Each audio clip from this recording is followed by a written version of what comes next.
क्योंकि आपके लिए हम continue important guest question viral question आपके लिए प्रोवाइड करते रहते हैं। तो भाई साहब ये तो आपकी हक बनती है। और हाँ, वीडियो को लाइक करना मत भूलिएगा। चलिए आगे बढ़ते हैं। किस दर्पण की फोकस दूरी ऋणात्मक होती है? कौन सा दर्पण है जिसकी फोकस दूरी ऋणात्मक होती है? तो अवतल दर्पण की फोकस दूरी क्या होती है? ऋणात्मक होती है। और उत्तल दर्पण की धनात्मक होती है। एक बात मैं बताऊं, अगर फर्स्ट सिटिंग में अवतल दर्पण आ जाएगा तो पक्का है कि सेकंड सिटिंग में उत्तल दर्पण आएगा।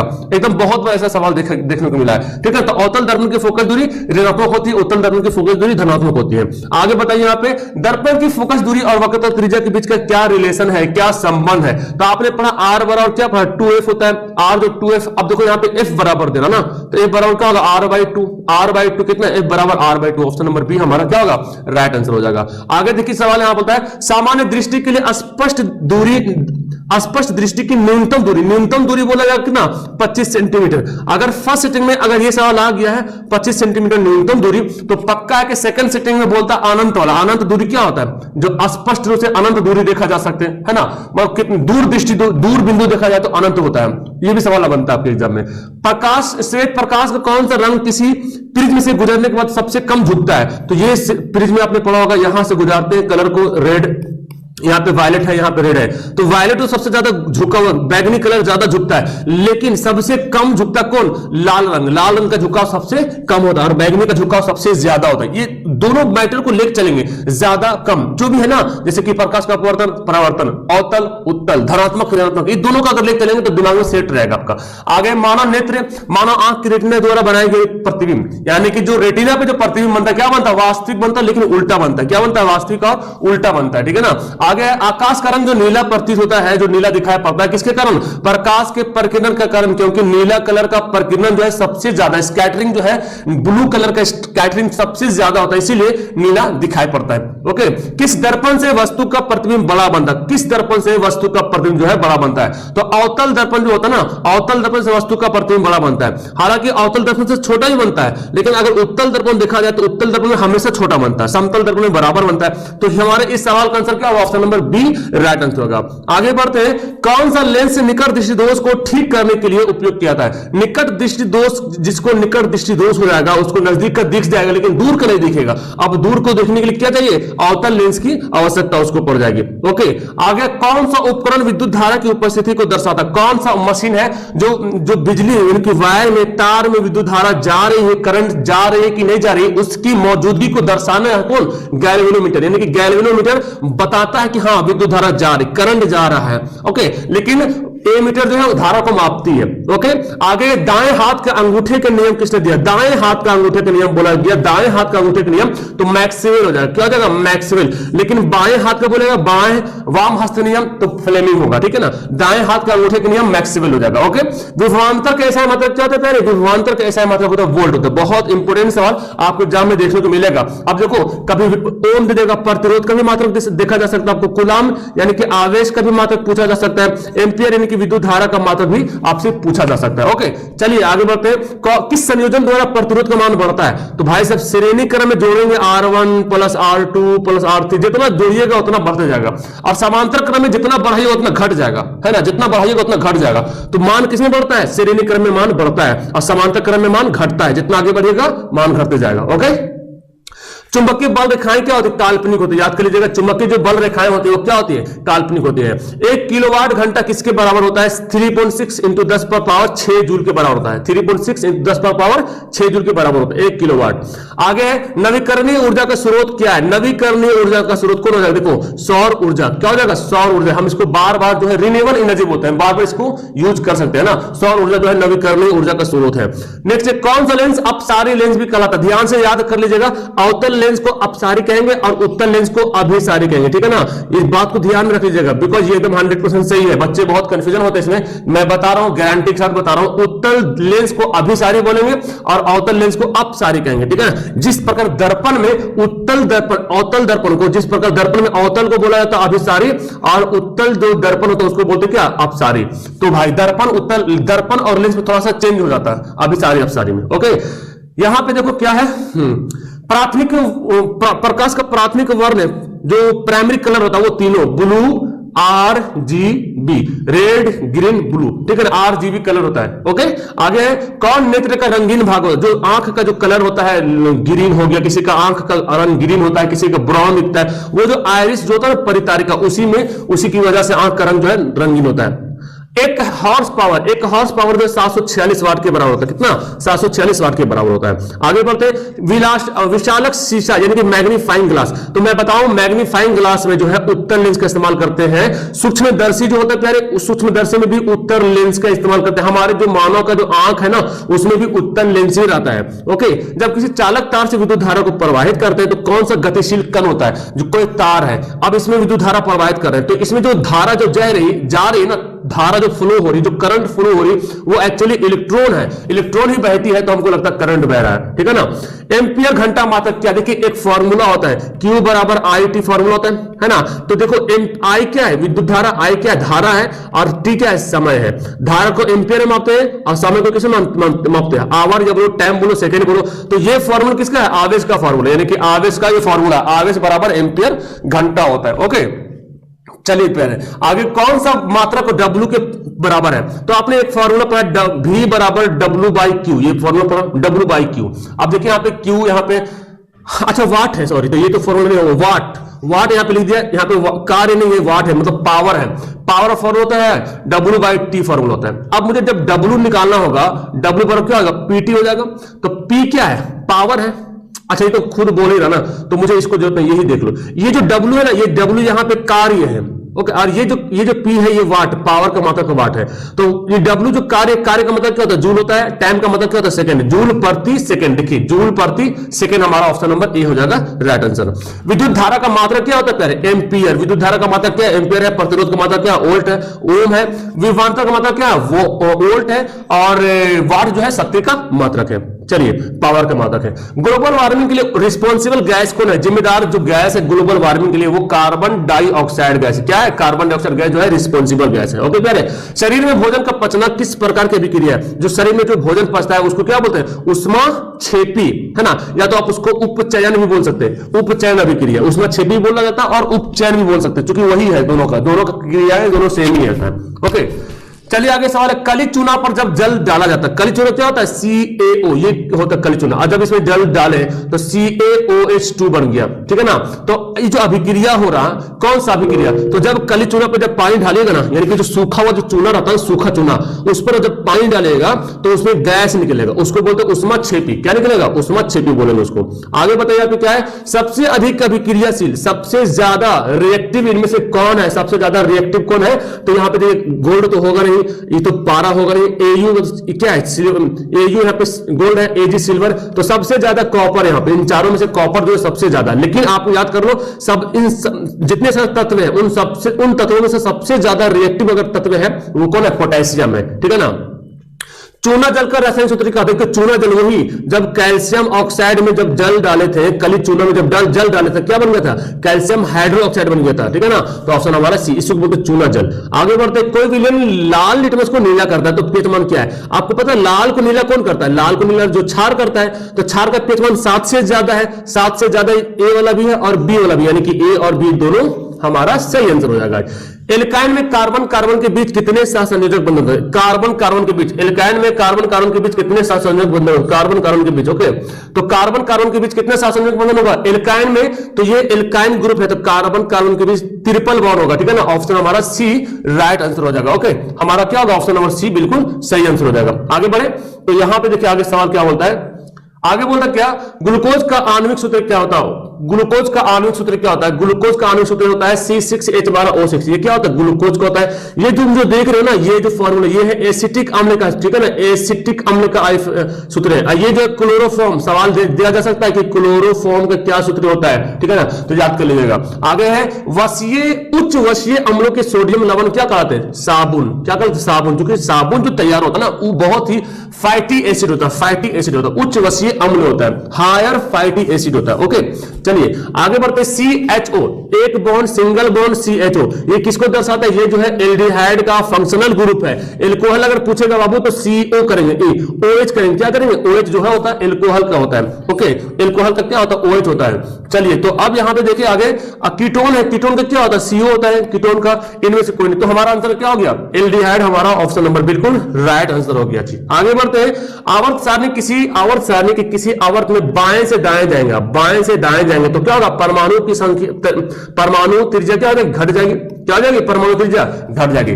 बाएं से दाएं जाएंगे तो परमाणु त्रिज्या बोले या परमाणु का आकार बोले, दोनों का बात सेम ही है। परमाणु त्रिज्या बोले या परमाणु का आकार बोले, ठीक है, घट जाएगी। चलिए आगे देखिए सवाल यहां पे क्या बोलता है? इन तत्वों से आधातु गुण के अनुसार बढ़ते क्रम है। आधातु तो देखिए lithium, beryllium, boron, carbon, oxygen, fluorine, ये सब के सब क्या है? आधातु बढ़ते क्रम यहाँ पे, ठीक है ना, बढ़ते क्रम यहाँ पे दिखा रहा है। तो ऑप्शन नंबर हमारा बी राइट आंसर हो जाएगा। ओके, आगे बढ़ते हैं। यहाँ पे सिलिकॉन क्या है? तो आपको पता है सिलिकॉन एक उपधातु है। क्या है जी? उपधातु है। सिलिकॉन बोल दिया जाए आपको। और क्या है? जर्मेनियम आता है। सिलिकॉन और जर्मेनियम आपसे ज्यादा सवाल पूछा जाता है, ठीक है ना। ऐसे बोरोन भी उपधातु में आता है, तो सिलिकॉन जर्मेनियम ज्यादा सवाल पूछता है उपधातु। ओके, आगे बोलता है कौन विद्युत धनात्मक तत्व है? विद्युत का धनात्मक तत्व कैसे पहचानेंगे प्यारे? जो तत्व जो होगा ना अपना इलेक्ट्रॉन को त्यागता है, तो जो तत्व अपना इलेक्ट्रॉन को त्यागता है, तो कार्बन तो ऐसे पता है अधातु है ये, ठीक है ना। अब देखो तो अधातु हमेशा ऋणात्मक होता है, ठीक है ना। क्लोरीन क्या होता है? 2, 8, 7, तो ये तो एक ग्रहण करेगा, जो ग्रहण करेगा वो ऋणात्मक तत्व कहलाएगा। फास्फोरस 15 होता है, 2, 8, 5, ये भी 3 ग्रहण करेगा तब ना 8 बनेगा यहाँ पे। लेकिन सोडियम क्या है? त्यागता है, 2, 8, 1 है, 1 को त्याग देता है, तो सोडियम क्या हो गया? धनात्मक तत्व हो गया। चलिए टिहरी बांध का निर्माण किस प्रदेश में किया गया? उत्तराखंड में ना जी, उत्तराखंड में टिहरी बांध का निर्माण किया गया। आगे सवाल है किस धातु को केरोसिन तेल में डुबा कर रखा जाता है? बहुत अच्छा सवाल। केरोसिन तेल में डुबा कर रखा जाने वाला तत्व कौन आता है? बताओ आप। केरोसिन तेल में किस धातु को डुबा कर रखते हैं? तो सोडियम को, है ना, सोडियम को केरोसिन तेल में डुबा कर रखा जाता है जी। यहाँ पे पारा एक सवाल आता है। पारा आपको पता है Hg होता है, जो पारा क्या धातु है जो कि क्या होता है? कमरे के ताप पर धातु द्रव्य में पाया जाता है। टंगस्टन तो आपको पता है बल्ब में इस्तेमाल करते हैं। चलिए अब आगे देखिए सवाल यहाँ पे, पवन विद्युत जनित्र में कुंडली को किस घुमाने पर काम क्या होता है? मूलतः करती है। पवन विद्युत जनित्र में कुंडली को घुमाने का काम जो है मूलतः कौन करती है? कुंडली कौन घुमाता है? पवन विद्युत जनित्र। तो जो गतिमान हवा होता है, जो हवा चलती है गतिमान हवा, वही जो क्या करती है? कुंडली को बार बार घुमाती है। तो हमारा आंसर क्या हो जाएगा? ऑप्शन नंबर C हो जाएगा राइट आंसर। ओके, आगे देखो कांच की अवतल लेंस की वायु में शक्ति क्या होती है? भाई साहब अवतल लेंस की शक्ति क्या होती है? अवतल लेंस की शक्ति ऋणात्मक होती है। तो ऋणात्मक वायु रहे चाहे जो भी रहे, है ना, क्या होगा? ऋणात्मक हो जाएगा। वायु तो जैसे कांच हम लेंस इस्तेमाल कर रहे हैं, कांच तो जैसे नॉर्मली इस्तेमाल करें तो वायु में ही तो है, पानी में तो नहीं है ना, वायु में ही तो है। तो वायु में क्या होगा? ऋणात्मक होगा। मतलब ऐसे सिंपल बोला जाए तो ऋणात्मक ही होता है ना। तो सवाल घुमा के दे दिया, कभी कोई बंदा कंफ्यूजन हो जाएगा यहाँ पे। कौन विद्युत का सुचालक है? विद्युत का सुचालक कौन यहाँ पे? इनमें से कौन है जो विद्युत का सुचालक करती है? तो देखिए ग्रेफाइट क्या है? अधातु है लेकिन विद्युत का सुचालक है। ओके, आगे है वक्रता त्रिज्या 1 मीटर के अवतल दर्पण की फोकस दूरी क्या बोला? दूरी क्या होगी? तो ए बराबर क्या होता है प्यारे? 1/p होता है। अच्छा आर दिया ना, सॉरी आर बराबर 1 दिया हुआ और यहां पे दूरी पूछ रहा, तो ए बराबर क्या लिखेंगे? ए बराबर आपको पता है ना, एक मिनट, ए बराबर r/2 होता है।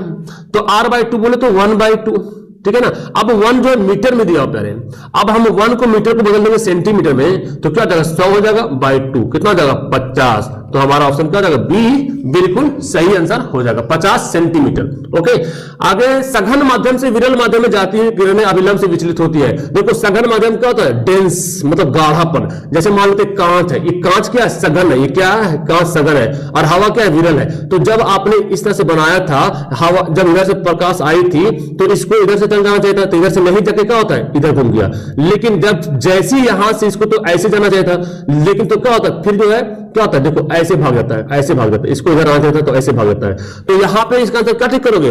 ठीक ये करना है कि जब सघन माध्यम से विरल माध्यम में, जब सघन माध्यम से विरल माध्यम में कोई प्रकाश जाएगा तो क्या होगा, वो जो है अभिलंब से दूर भाग जाता है। ठीक है, ये अभिलंब है हमारा, तो इसको ऐसे जाना चाहिए था लेकिन ऐसे भाग गया दूर, है ना, अभिलंब से दूर, अभिलंब से दूर। हमारा ऑप्शन क्या हो जाएगा, ए हो जाएगा। ओके, ये हमारा राइट आंसर हो जाएगा। लेकिन अगर बोलेगा कि विरल माध्यम से सघन माध्यम में हवा से जाएगा तो देखो हवा से इधर इधर जाना चाहिए था तो इधर झुक गया। तो हवा से अगर सघन, विरल से सघन बोलेगा तो नजदीक होगा और सघन से विरल बोलेगा तो दूर हो जाएगा। ओके, विद्युत धारा उत्पन्न करने की युक्ति कौन है, कौन सा मशीन है जो विद्युत धारा उत्पन्न करता है, जनित्र होता है ना, जनरेटर जिसको बोलते हैं। आगे बढ़ते हैं, ऊर्जा का पारंपरिक स्रोत क्या है, ऊर्जा का पारंपरिक स्रोत कौन होगा, वेरी गुड। ओके, तो ये सवाल आपके लिए बहुत काफी इंपॉर्टेंट है। ऊर्जा का पारंपरिक स्रोत क्या हो जाएगा, कोयला। कोयला जो है ऊर्जा का पारंपरिक स्रोत है। आगे बढ़ते हैं, कांच की एक समांतर पट्टिका पर श्वेत प्रकाश तिरछी अपतित होती है तो कौन सा अपवर्तनांक के साथ घटित होगा, याद कर लीजिएगा, विक्षेपण। क्या होगा, विक्षेपण। जैसे आपने पढ़ा ना कांच में जो प्रकाश को गुजारते हैं तो क्या होता है, वर्ण का विक्षेपण होता है, छितराव होता है, स्कैटरिंग होता है, डिस्पर्जन उसको बुलाया जाता है। ठीक है ना, विक्षेपण, वर्ण का विक्षेपण हो जाता है। ओके, चलिए आगे सवाल यहां पे देखिए, हमारे घरों में जो विद्युत आपूर्ति होती है 222 वोल्ट प्रति, यानी कि क्या प्रति होती है, क्या बोलते हैं, एसी धारा। हमारे घर में जो धारा आती है, जो विद्युत आती है वो क्या आती है, एसी धारा आती है। तो ऑप्शन क्या जाएगा हमारा, सी बिल्कुल यहां पर राइट आंसर हो जाएगा। ओके, चलिए आगे पढ़ते हैं। आगे देखिए सवाल क्या होता है, आगे बोलता है क्या, जस्ता की परमाणु संख्या होता क्या होता है। तो बड़ा अच्छा सवाल आ गया, जस्ता की परमाणु संख्या। तो याद करिए जस्ता का परमाणु संख्या कितना होता है, 30 होता है। ऐसे लोहा का भी बहुत बार पूछता है प्यारे, लोहा का बहुत बार पूछा है, लोहा का परमाणु संख्या 26 याद कर लीजिएगा। और सोडियम का भी पूछा है बहुत बार, सोडियम का 11। ओके, चलो आगे, धोबियस सोडा जिसको धोने वाला सोडा कहते हैं, है ना, जिसको धोने वाला सोडा कहते हैं। तो देखो सोडियम कार्बोनेट, सब सोडियम कार्बोनेट देख रहे, लेकिन यहाँ पे 10 भाग पानी होता है, धोने वाला सोडा में 10 भाग पानी होता है जी। आगे बढ़ो, कौन प्रबल क्षारक है, क्षारक, यहाँ पे सब के सब क्षारक है, लेकिन स्ट्रॉन्ग बेस कौन है, तो Na, सोडियम हाइड्रोक्साइड है। ठीक है ना, ये क्या प्रबल है, और ये तीनों जो देख रहे हैं ये क्या है, दुर्बल है। ओके, यानी कि पुअरेस्ट बोल सकते इसको।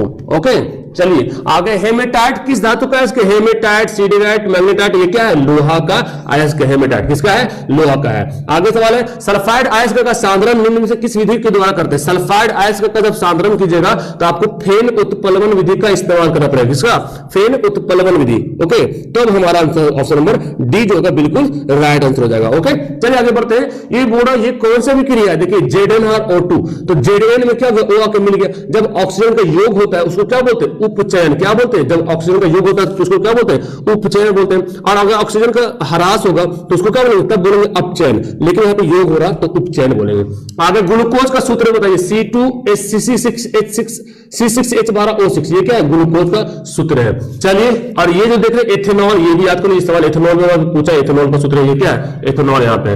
ओके, आगे सवाल यहाँ पे देखो क्या है, अम्ल का जलीय विलयन विद्युत का चालन करता है, क्योंकि अम्ल क्या होता है बताओ, अम्ल का जलीय विलयन क्यों चालन करता है, अम्ल से विद्युत धारा क्यों प्रवाहित होती है। इसका मतलब ये कि वो आयनित होता है, वो जो जलीय विलयन क्या होता है, आयनित हो जाता है ना, आयनित होता है।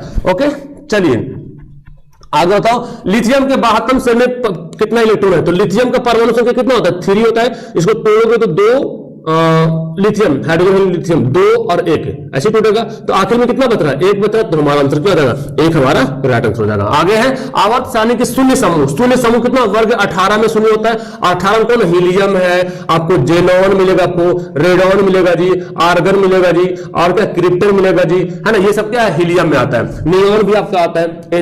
चलो, सर्वाधिक विद्युत ऋणात्मक तत्व याद कर लीजिएगा, सबसे अधिक विद्युत ऋणात्मक तत्व क्या होता है, फ्लोरीन होता है। ठीक है ना, फ्लोरीन याद करो, देखो फ्लोरीन और क्लोरीन, ब्रोमीन, आयोडीन, ये चारों जो है हैलोजन ग्रुप है। क्या, हाइलोजन ग्रुप, हाइलोजन ग्रुप। तो याद कर लीजिएगा चारों का, हो सकता है सवाल पूछा जाएगा कि इनमें से कौन हाइलोजन ग्रुप का तत्व यहाँ पे है, हाइलोजन समूह का तत्व कौन इनमें से है। ओके, जल के वैद्युत अपघटन में कैथोड पर कौन सी गैस निकलती है, जो जल में वैद्युत अपघटन करते हैं तो कैथोड पर से जो है हाइड्रोजन गैस निकलती है। कौन सी गैस, हाइड्रोजन गैस निकलती है। ओके, चलिए आगे सवाल बोलता है, हमारे शरीर का पीएच वैल्यू क्या होता है, 7.0 से 7.8। हमारा ऑप्शन नंबर सी बिल्कुल सही आंसर हो जाएगा। ओके प्यारे, और हाँ, वीडियो को जिन्होंने लाइक नहीं किया लाइक कर दो या प्यारे, बड़ा मजा आने वाला है, सवाल एकदम गदगद हो जाओगे। सवाल आपको बहुत सारा मजा आएगा, एग्जाम में जब बैठोगे ना तो लगेगा हाँ, मतलब, और आपको जो मैंने पढ़ाया आपको उसमें से बहुत सारा सवाल टैली करेगा। ये जब सवाल पूछेगा कोई बड़ी सी बात नहीं, बस आपको रिवीजन करना है।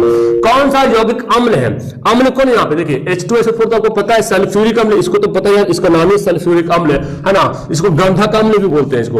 ओके, चलो आगे है, कौन संश्लेषित सूचक है? संश्लेषित सूचक यानी कि सिंथेटिक, जिसको मानव ने बनाया, समझो ऐसा, तो मानव मेथिल ऑरेंज आता है संश्लेषित में, और फिर फिनोल्फथेलिन भी आता है। बाकी ये सब जो देख रहे हैं ये सब क्या, ये सब नेचुरली है, नेचुरली सूचक है, नेचुरल जिसको बोलते हैं। ओके, आगे बोलते हैं कार्बन डाई, हाँ क्या, कार्बन डाइऑक्साइड जल से अभिक्रिया करेगा तो क्या, कौन करके क्या बनाएगा? अगर कार्बन डाइऑक्साइड जल से अभिक्रिया करेगा तो कार्बनिक अम्ल बनाएगा। क्या बनाएगा? कार्बनिक अम्ल बनाएगा। ऑप्शन नंबर सी बिल्कुल सही आंसर हो जाएगा। कॉपर पायराइड का बताइए सूत्र क्या होता है? कॉपर पायराइड का सूत्र CuFeS2, देखो याद कर लीजिएगा, ये कॉपर पायराइड का सूत्र है CuFeS2। आगे बढ़ते हैं, प्राकृतिक में मुक्त अवस्था में पाए जाने वाली धातु कौन है? सोना। सोना जो है प्राकृतिक में एकदम फ्री मुक्त अवस्था में, किसी से रिएक्शन भी नहीं करता है सोना, किसी से रिएक्शन भी नहीं करता है। कौन सी धातु सबसे अधिक अभिक्रियाशील होता है, सबसे ज्यादा अभिक्रियाशील इस ऑप्शन में? तो ये सवाल देखो, अब यहां पे देखो Au भी आ गया और Ag भी आ गया, कॉपर भी आ गया, तो भाई Au Ag तो कॉपर पटक देगा ही, लेकिन कॉपर को जिंक जो है पटक देगा, क्योंकि जिंक जो है कॉपर से ज्यादा रिएक्टिव होता है, ठीक है ना, अभिक्रियाशील जिंक जो है कॉपर से ज्यादा होता है जी। चलिए आगे बोलता है, किसी अधातु के बाहतम संग इलेक्ट्रॉनों की संख्या क्या होती है? बाहरी, अधातु के बाहरी में 4 रहे या 5 रहे या 6 या 7, ये आ सकता है, ठीक है ना। कौन कौन रहेगा? या तो 4 रहेगा, या तो 5 रहेगा, 6 रहेगा, तो 7 रहेगा, ठीक है। धातु बोलेगा तो 1 2 3 या 4 रहेगा, ठीक है। तो ऑप्शन हमारा क्या होगा? बी होगा।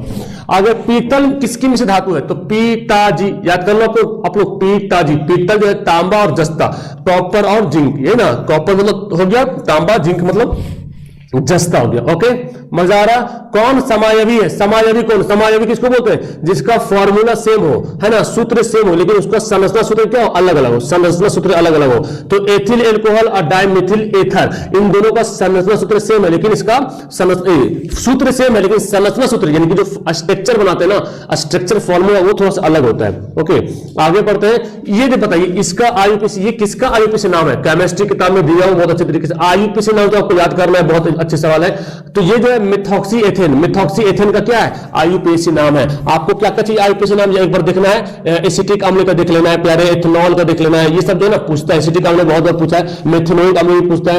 ओके, लोहे की अभिक्रिया भाप से कराने पर लोहे पर कौन से ऑक्साइड बनेगा? लोहा की अभिक्रिया भाप से कराएंगे, भाप मतलब भाप समझ रहे ना, अब उस ऑक्सीजन अभिक्रिया कराएंगे। लोहा की अभिक्रिया किसे कराएंगे? भाप से कराएंगे। तो बता कौन सी गैस बनेगा? कौन सी गैस बनेगा? तो Fe3O4 बनेगा। क्या बनेगा? Fe3O4 गैस बनेगा। आगे बढ़ते, एक तत्व की परमाणु संख्या 16 है, मतलब 2 8 6। अब बताओ 16 किसका है? सल्फर का है यार।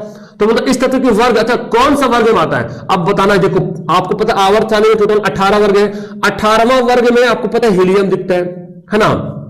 चलिए 17वां वर्ग में आपको यहां पे दिखा होगा क्लोरीन दिखा होगा शायद, हाँ क्लोरीन तो 17 होता है, हाँ क्लोरीन ब्रोमीन। इससे पहले 16वां वर्ग में आपको यहाँ पे 16वां नंबर का तत्व भी दिखेगा, क्या? सल्फर दिखेगा। तो ये 16वां वर्ग में पाया जाता है, ठीक है ना।